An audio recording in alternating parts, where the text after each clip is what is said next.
We have new information, some breaking news tonight on a hurricane watch posted for the Suncoast. Chief Meteorologist Bob Harrigan joins us now with a new track of the storm. Bob? Well, Scott, this has the potential to be the worst hurricane ever to hit the Sunshine State at this point. This is a serious situation now.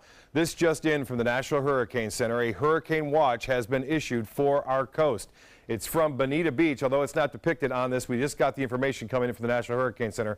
The hurricane watch now is from Bonita Beach all the way through Anna Maria Island now. That is a hurricane watch. These have now been changed to a hurricane warning for the Keys all the way along the east coast of Florida. So this is just coming in, computer catching up to it right now. But again, a hurricane watch has now been issued for Bonita Beach northward through Anna Maria Island for west central Florida, including the southwest coast. This is an amazing storm that continues to weaken slightly.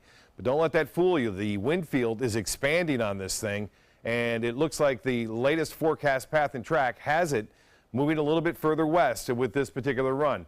Again, it is hammering the Turks and Caicos right now with just tremendous storm surge throughout that region and continuing to bring winds at 165 miles an hour now. It's moving to the west-northwest at 16. Even though the winds have dropped 20 miles an hour since last night's reading, it is still a Category 5 hurricane. The pressure really hasn't dropped all that much. Again, it's going through an eye wall replacement, meaning that the wind field is expanding now. A secondary eye wall has developed, and that inner eye wall where the strong winds had been have now been pushed out, and it is weakening just a little bit. It actually could gain some strength as it makes its way off to the west. Well, here's what the latest is now from the National Hurricane Center.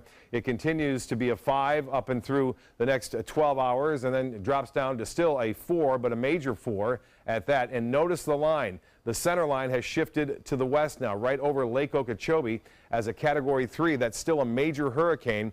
With the wind field expanding, we can expect hurricane force winds here. It now appears all up and down west central Florida at this point.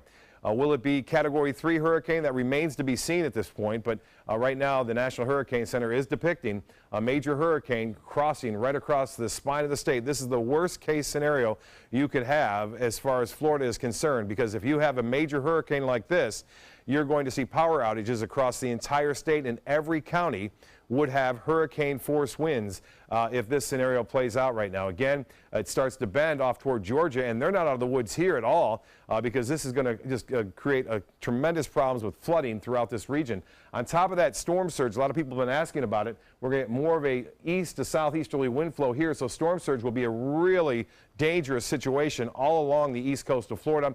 Not so much for us throughout most of the day. On Saturday and Sunday, we'll have east to northeasterly wind around the system, so that means the water would actually be flowing away from the bays and streams around town that are connected to the Gulf of Mexico. But once the storm gets north of our latitude, there's a chance we could see that storm surge whip around and become a problem here. Not a huge storm surge, but nonetheless, it will be a problem for coastal locations. I wanted to show you this wind radius as far as timing goes. It looks like the tropical storm force winds started around 9 a.m. on Saturday, and as we move through time, you can see moving into our coast or our area Sunday fairly early at 12:30 in the morning, and then the hurricane force winds in this orange area starting to move in late Sunday, again Sunday morning and then to the evening. All of our area should be under hurricane warning conditions at that point. You'll notice that most every county is going to see hurricane force winds. This could be a very devastating storm for Florida. Right now, it looks as though there is no chance that this is not going to hit Florida somewhere. We'll keep you up to date on the situation. I'll have more in just a little bit. Scott?